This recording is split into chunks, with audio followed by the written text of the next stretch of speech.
Hey guys, it's Gina. Welcome back to my channel. Today's video is going to be all about crochet. Very excited to do this video. It's kind of a different video, and I'm kind of taking the idea from Felicia over at Little Prairie Library. I'll link her video where I got this idea in the description below. Go check it out. It's awesome. But basically gonna start doing maybe some crochet videos. Don't know how many. Maybe I'll do updates. There's apparently this whole thing where you kind of vlog and talk about your crochet projects or talk about other things like while crocheting. I don't know if I'll be able to do that because I have to be like looking at the thing and concentrating on like counts and stuff. So not sure if that will happen, but this little crochet talk is definitely a thing that I want to keep doing and kind of do more of, and this is just kind of an intro to it. So today I thought that I would kind of show my bag of crochet stuff and like the stuff that I use and some of the things that I have made and some of the things that I'm working on. So the first thing that you can obviously see is my Slytherin scarf. I love this scarf. It is probably my most prized thing that I have made because I made this completely by hand. It took me about a month, maybe. Maybe. I want to say it took me probably about 12 hours, like collectively over the course of maybe a few weeks, maybe a month. I don't remember. I made it a few years ago. I want to say that it took me about a month to do this, and I love it so much. It is fantastic. It's definitely more so of the Slytherin scarf that I was wanting when I was wanting to buy a Slytherin scarf than getting one from the store that actually had the Slytherin patch on it, because they obviously don't have patches on them at Hogwarts. They're just their house colors. So this is definitely crochet. It is fantastic. I believe I did double crochet for this.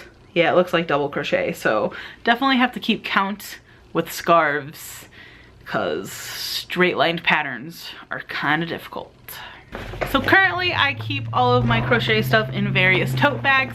I'm actually using this Santa Claus tote bag that I got from Books A Million on Black Friday. I love it. It's huge.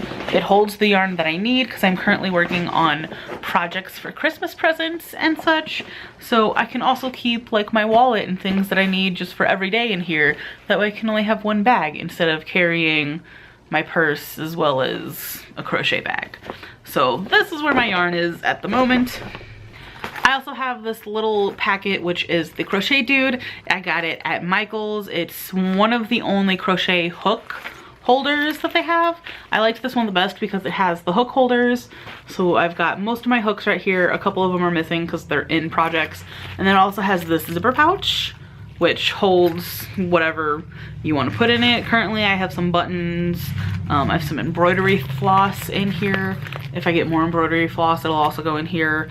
A couple of safety pins, my needles for like sewing in ends and sewing in details and things. A marker, which most of my markers are in another bag. And then these things which you put on like hooks, like if you're knitting. I can kind of knit. I'm teaching myself how to knit. I taught myself how to crochet using YouTube videos, which grateful that I did because it's a lot of fun and I love doing it and I love making projects. Knitting is a lot harder. I do not have knitting down. I can do like one knit and I forgot how to do it, so I'm gonna have to relearn how to do it. So knitting I'm learning, crochet is where I'm at. And then just recently my mom picked up these two bags for me. They were in like the clearance section or like the dollar section or something. She's like, I don't know, you can use them for something. They've actually come in really handy. This one is a little bit bigger, so I actually have fiber fill in it. I'm not gonna unzip it all the way because fiber fill will go everywhere, but I've been working on little tiny figures. I don't remember what they're called, like origami. There's like a specific term for them for like the little crocheted figures. I'm gonna show you a couple here in a minute because it's what I've been working on currently. So this holds like a portion of my fiber fill. That way I can just take some of the stuffing with me on the go if I happen to need to stuff something, which I did because I was making a little figure and I was working on the head while I was standing in line for a movie. And then I finished the head and needed to stuff it while I was standing in line in the movie. So that was an experience. And then this one just holds all of the extra things that I need. I've got my bag of safety eyes, which is what you use for little figures. I need to put more of these in, but I have these little stones because sometimes the figures don't like to stand, and although it's not in the patterns, I've been using these like little stones in their butt so that way it puts a nice weight and it lets them stand on their own. And then I also have this little guy which holds all of my like markers, so you put them in your project so you can remember where you're at. And then I also have extra safety pins. I also have extra safety pins in here because sometimes I like using a safety pin instead of one of those markers because it's easier to get it in. It just depends. And then I also have a little tiny finger clipper because when I'm on the go, these are my scissors. Yeah, I need to invest in like just a tiny pair of scissors. Haven't done that yet. Eventually I will have a tiny pair of scissors to carry in here as well. So the last things that I've been carrying around recently, which eventually it'll change to like patterns from Ravelry or other crochet and knitting sites, which those sites are awesome. But so far the only things that I've been working on recently are patterns and little creatures out of this Disney Princess book and this Rudolph the Red-Nosed Reindeer's book, which I got both at Costco, and they both came with yarn to make 2 characters in each. I have yet to make any of the characters in either of these out of the stuff that they provided.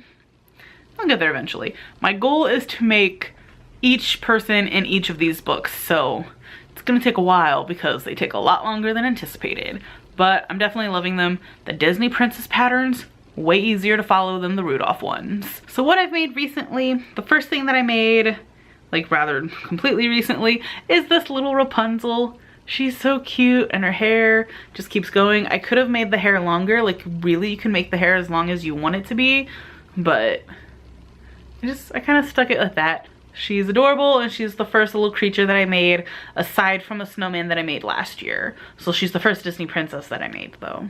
And then I had to make my favorite princess, Belle.